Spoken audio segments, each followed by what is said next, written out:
Best laptop under the price of 70,000 and 80,000 rupees in India for April 2022। उन सारे laptop की list इस video में मैं बताने वाला हूँ।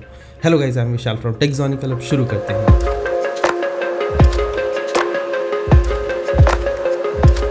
आपकी जानकारी के लिए मैं बता दूं कि मैं हर महीने ऐसी ही वीडियो लेके आते रहता हूँ चैनल पे। इस चैनल को सब्सक्राइब कर लेना। अगर आपको इन फ्यूचर भी अगर कोई लैपटॉप खरीदना है तो आपके लिए मेरे वीडियोस काफ़ी हेल्पफुल हो सकते हैं। जितने भी लैपटॉप मैं बताऊंगा उन सब के लिंक वीडियो के डिस्क्रिप्शन में दिए होंगे और मेरी वेबसाइट टेक्जोनिकल.in पे भी। मेरी वेबसाइट पे जाने के लिए आप गूगल पे टाइप कर सकते हैं टेक्जोनिकल। जो पहला रिजल्ट होगा वो मेरी वेबसाइट है और यहाँ लैपटॉप्स में जाकर under the price of 70,000 and 80,000 के लैपटॉप की सारी कैटेगरीज आप देख सकते हैं। 70 और 80,000 काफ़ी प्रीमियम सा रेंज लगता है ना लैपटॉप का।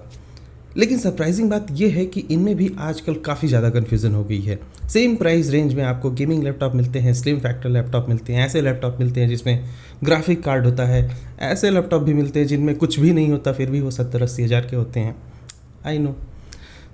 इस केस में अब हमें क्या करना चाहिए, तो मैं आपको एक सिंपल सा यहाँ पे सॉल्यूशन ये देना चाहूँगा कि ये मान के चलो आप कि अगर आप 60 से 70 हज़ार के बीच में कोई भी लैपटॉप खरीदते हो तो मेक श्योर 16 GB की रैम मिल जाए, IPS डिस्प्ले मिल जाए, ऐसा कुछ मिलना चाहिए उसमें। अगर नहीं मिल रहा है तो इतना price I don't think it's worth.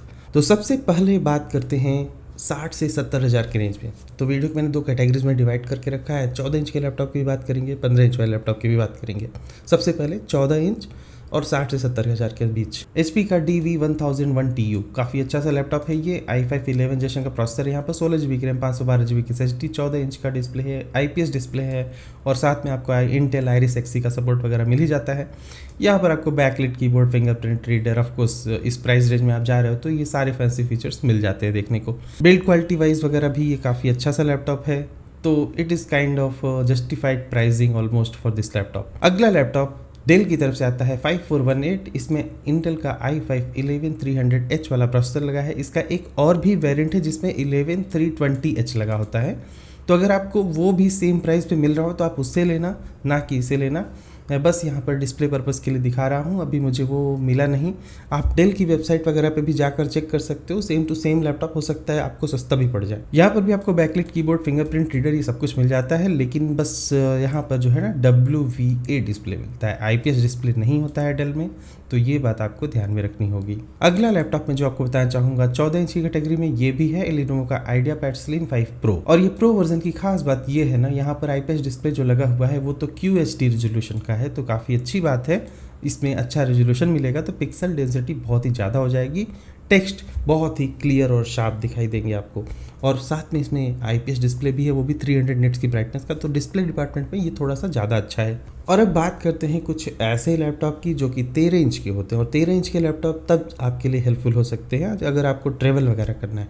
और इन केस अगर आपको बहुत ही लाइट वेट लैपटॉप चाहिए जो कि 1 किलो के नीचे ही हो और बहुत ही फिदर लाइट टाइप का आपको फीलिंग दे दे, तो उस केस में दो लैपटॉप्स ये कंसीडर करना काफ़ी अच्छा रहेगा। 13 इंच की कैटेगरी में पहला लैपटॉप है HP Pavilion Aero AMD Ryzen 5। लेकिन यहाँ पर कन्वेंशनल Ryzen 5 नहीं है, यहाँ पर लगा हुआ है Ryzen 5 5600U।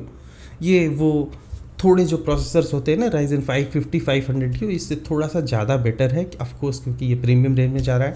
तो आप देखो इंटेल में i5 का प्रोसेसर भी लगा है जो लैपटॉप में, वो 11300H या 320H है, ना कि 1135G7 वाला प्रोसेसर है। तो वो थोड़ा सा ज़्यादा एडवांस्ड होता है।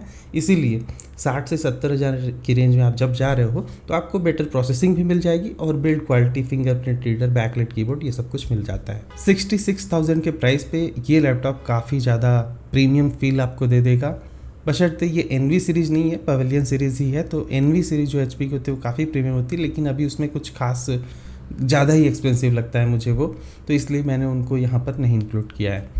अगला लैपटॉप इसी का एक वेरिएंट है, डिफरेंट कलर है सिर्फ, तो थोड़ा सा मॉडल नंबर में भी यहाँ पर फ़र्क है। इसमें भी सेम टू सेम वही प्रोसेसर है, बस मैं दोनों का ही लिंक आपको प्रोवाइड कर दूंगा। दोनों एग्जैक्टली सेम मॉडल हैं, बस यहाँ कलर का फ़र्क है। तो आप में से कभी कभी कुछ लोग क्वेश्चंस करते हो कि इस मॉडल और इस मॉडल में फ़र्क क्या है। अक्सर ना कलर का फ़र्क होता है। एक लैपटॉप का रिकमेंडेशन मैं अक्सर दे रहा हूँ आपको MI नोटबुक लेने के लिए अल्ट्रा, क्योंकि यहाँ पर इसका रेजोल्यूशन काफ़ी अच्छा है और 15 इंच के डिस्प्ले के साथ साथ इसमें लगा हुआ है कोर i5 11300H वाला प्रोसेसर, जो कि काफ़ी अच्छी बात है क्योंकि ऑलमोस्ट HP और डेल में भी आपने देखा यही सेम टू सेम प्रोसेसर आपको मिल रहा था।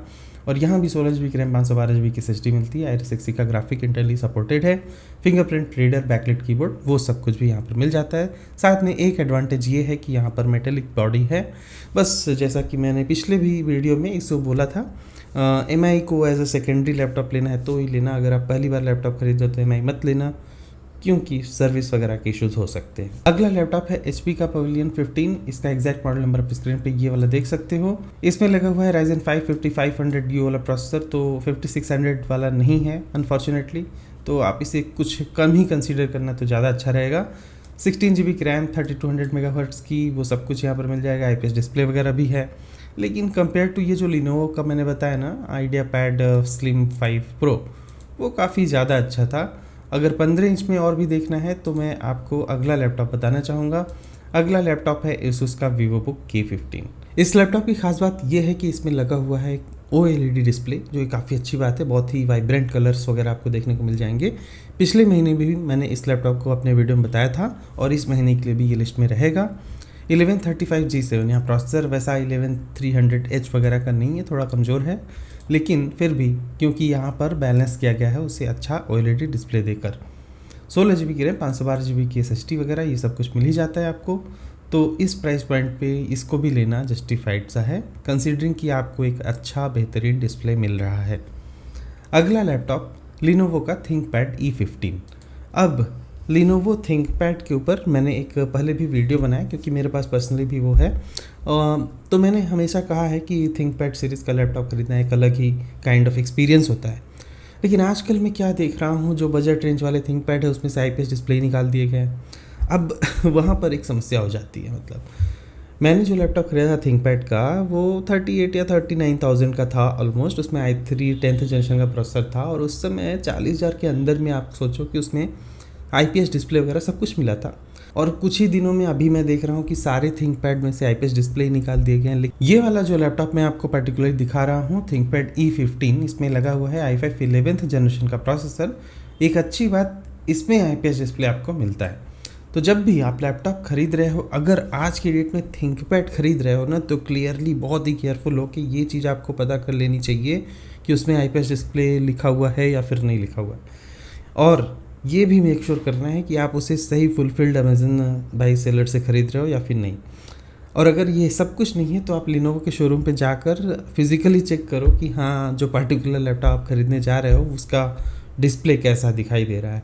ऐसा तो नहीं है कि वो TN डिस्प्ले है कि आपने लैपटॉप यूँ टिल्ट किया और सारा स्क्रीन ही वॉश्ड आउट हो गया, वैसा नहीं होना चाहिए। आप इतने पैसे लगा रहे हो, अगर एक ThinkPad ही, मानता हूँ कि ThinkPad की बिल्ड क्वालिटी वगैरह बहुत ही अमेजिंग होती है, एल्युमिनियम वगैरह का सरफेस होता है, बट मेक श्योर कि उसमें IPS डिस्प्ले वगैरह आपको मिल रहा है। क्योंकि आप देखो, अब इस लैपटॉप का प्राइस है करीब 69,000 और इसमें आपको सिर्फ 8 GB ही रैम मिल रही है। तो कहीं से ये चीज़ तो जस्टिफाइड नहीं है कि ये इस पर वैल्यू फॉर मनी बनता है किसी भी तरह से, अनलेस कि हम इसकी बिल्ड क्वालिटी को भी कंसीडर करें, क्योंकि इस ग्रेड की बिल्ड क्वालिटी अक्सर बहुत सारे लैपटॉप में नहीं मिलती है। तो अब वहाँ जब बिल्ड क्वालिटी के साथ हमने इसे बैलेंस किया तो ये समझ में आता है कि चलो हम 8 GB रैम पे कंप्रोमाइज़ कर सकते हैं। अब यहाँ अगर IPS डिस्प्ले भी नहीं लगा होता तब तो प्रॉब्लम हो जाती ना। तो वही चीज़ मैं यहाँ पर एक्सप्लेन करने की कोशिश कर रहा हूँ, तो जस्ट फॉर योर इन्फॉर्मेशन। और एक फाइनल लैपटॉप मैं आपको बताना चाहूँगा, ये क्लोज टू 70,000 के प्राइस पे है, 60 से 70,000 के बीच में ये हो गया। अब इस लैपटॉप में लगा हुआ है i5 11300H वाला प्रोसेसर, डेल का 5518 है, ये 16 GB की रैम है और यहाँ पर आपको NVIDIA का MX 450 का ग्राफिक कार्ड भी मिल जाता है 2 GB वाला। फिंगरप्रिंट रीडर, बैकलाइट कीबोर्ड, इसमें सब कुछ है। इस लैपटॉप में वो सब कुछ मिलता है जो एक लैपटॉप में होना चाहिए। अगर आप कोई ऐसे AutoCAD वगैरह या CATIA या 3D Max वगैरह के सॉफ्टवेयर चलाते हो तो मेक श्योर कि उसमें डेडिकेटेड ग्राफिक्स मिल जाए आपको। और हाँ, ये बात आप ज़रूर ध्यान में रखना कि जब भी किसी लैपटॉप में ग्राफिक कार्ड और ये हाई-फाई प्रोसेसर्स होंगे तो लैपटॉप थोड़े हीट भी होंगे। तो ऐसा नहीं है कि आप एक स्लिम फैक्टर का लैपटॉप खरीद रहे हो उसमें हीट डिसिपेशन ना हो, ये हो नहीं सकता है। Technically that is not possible. अगर आप कोई इंटेंस एक्टिविटी कर रहे हो, अच्छी खासी प्रोसेसिंग कर रहे हो तो लैपटॉप्स हीट होंगे ही होंगे। और इसमें हाँ, अब कंपैरेटिवली पुराने ज़माने के बहुत ही कम हीट होते हैं।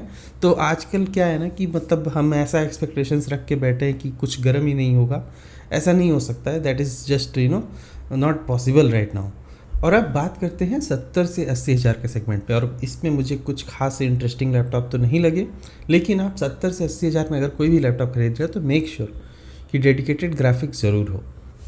सबसे पहला लैपटॉप मैं जो बताना चाहूँगा, ये पिछले महीने भी नंबर 1 पे था और इस महीने भी रहेगा, Asus ROG Zephyrus। काफ़ी ज़्यादा वैल्यू फॉर मनी लगता है। मैं वैसे तो इस सीरीज़ में ना गेमिंग लैपटॉप्स को नहीं कंसिडर करता, लेकिन इसका वेट ऑलमोस्ट हर एक उस लैपटॉप के ही बराबर है जितना एक नॉर्मल लैपटॉप का होता है। जैसे कि आप 15 इंच में ये थिंकपैड जो बिजनेस कैटेगरी का लैपटॉप है, इसका भी वेट देखो 1.7 kg है और इसका भी ऑलमोस्ट 1.6 kg है। तो बीइंग गेमिंग लैपटॉप भी ये काफ़ी हल्का लैपटॉप है, इसलिए मैं यहाँ पर इसको रिकमेंड करना चाहता हूँ।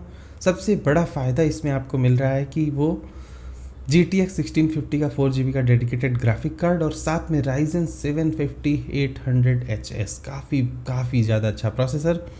भले ही यहाँ पर 8 GB की रैम दी गई है जिसको आप बाद में एक्सपेंड कर सकते हो, 512 GB की SSD दी गई है। इसमें आप रैम को अपग्रेड करके ले जा सकते हो अप टू 24 GB, काफ़ी अच्छी बात है, जो कि किसी भी बिजनेस लैपटॉप में इतनी फ्लेक्सिबिलिटी आपको नहीं मिलती है। अगला लैपटॉप HP की तरफ से है जिसका मॉडल नंबर है DV0084TX। काफ़ी पहले से मैं इस लैपटॉप को अक्सर रिकमेंड करता ही हूँ। 70 से 80 हज़ार के रेंज में i5 11 जनरेशन का प्रोसेसर है, 16 GB की रैम, 512 GB की SSD, 2 GB का MX 450 वाला ग्राफिक कार्ड, सब कुछ यहाँ पर आपको मिल जाता है जो होना चाहिए। अगला लैपटॉप फिर से एक वेरिएंट है उसी का EG0103X, और इसकी खास बात यह है यहाँ पर i5 11 जनरेशन लगा है, 2 GB का NVIDIA का ग्राफिक्स सेम टू सेम, और यहाँ पर भी 512 GB की SSD लगी हुई है। तो ये लैपटॉप भी लेना एक काफ़ी अच्छा डिसीजन हो सकता है। अगला लैपटॉप डेल की तरफ से, अगेन ये 5518 का एक वेरिएंट है।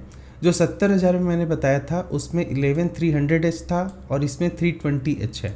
तो 320H थोड़ा और भी ज़्यादा बेटर प्रोसेसर है, उसीलिए इसका प्राइस भी ज़्यादा है थोड़ा। 16 GB की रैम, 512 GB की SSD, NVIDIA MX 450, ये सब कुछ आपको मिल जाता है। Fingerprint reader, backlight keyboard. Dell का ये लैपटॉप लेना 72,000 पे आई थिंक किलर डील रहेगा। आपको कोई भी डिज़ाइनिंग वगैरह की वर्क करनी हो, मैकेनिकल डिज़ाइन की मैं बात कर रहा हूँ, या फिर वीडियो एडिटिंग वगैरह करनी हो, this laptop can be ideal for you. सारे लैपटॉप का लिंक वीडियो के डिस्क्रिप्शन में दिया हुआ है, आप जाकर वहाँ चेक कर सकते हो, या फिर मेरी वेबसाइट techzonical.in पे चेक कर सकते हो। मिलते हैं अगले वीडियो में कुछ और बेसिक टॉपिक के साथ, तब तक के लिए good bye, thank for watching this video.